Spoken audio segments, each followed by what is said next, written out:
Hello बच्चों, आइए प्रश्न को पढ़ते हैं। श्रेणी -5 -3 -1 जमा 1 जमा अप टू का nवां पद ज्ञात कीजिए। सबसे पहले हमें इस प्रश्न की मुख्य अवधारणा को समझना होगा। nवां पद ज्ञात करने से पहले हमें इसके सार्वंतर का मान ज्ञात करना होगा, यानी कि d। सार्वंतर का मान कैसे ज्ञात किया जाता है? इसका सूत्र होता है हमारा दूसरा पद माइनस के पहला पद, या फिर ऐसे ज्ञात कर लो कि तीसरा पद माइनस के दूसरा पद, या फिर ऐसे ज्ञात कर लो कि चौथा पद माइनस के तीसरा पद। यदि ये सभी मान एक जैसे आते हैं तब हम इस श्रेणी को कहेंगे कि यह समांतर श्रेणी है। अब हम इस समांतर श्रेणी के nवें पद का मान कैसे ज्ञात करते हैं? इसका सूत्र होता है हमारे पास a जमा n-1 और गुणा में आता है हमारे पास यहाँ d। a होता है हमारे पास यहाँ पर प्रथम पद, तथा यहाँ पर हम जो देख रहे हैं d, यह क्या है? d होता है हमारे पास यहाँ पर सार्वंतर। n क्या होता है? n होते हैं हमारे पास यहाँ पर पदों की संख्या। अब हम यहाँ पर इसके सार्वंतर का मान ज्ञात करते हैं। सार्वंतर का सूत्र था हमारा t2 माइनस t1। t2 कितना है? -3, तो हम लिखते हैं यहाँ पर -3, फिर बीच में आता है माइनस,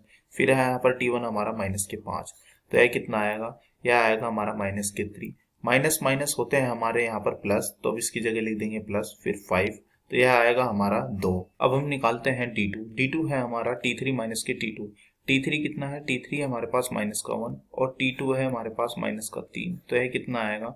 -1 माइनस माइनस होते हैं प्लस, यानी कि 3, और अब हम यह कितना आएगा? यह आएगा हमारा 2।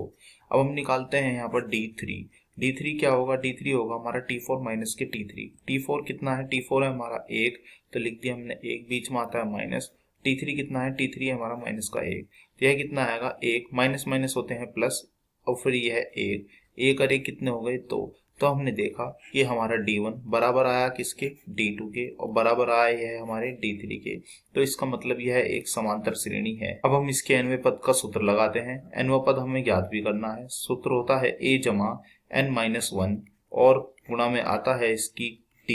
अब हम देख रहे हैं हमारा a कितना है? a यानी कि प्रथम पद है हमारा यहाँ पर -5, तो लिख देते हैं -5, फिर जमा n ही रहेगा -1। d कितना निकाला? d आया हमारा यहाँ पर 2, तो ये कितना आएगा? ये आएगा हमारा -5।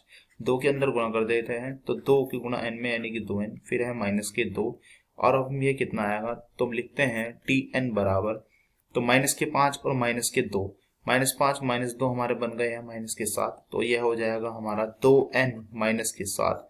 तो यही हमारा tn का मान हुआ। आशा करता हूँ यह प्रश्न आपको समझ में आया होगा। धन्यवाद।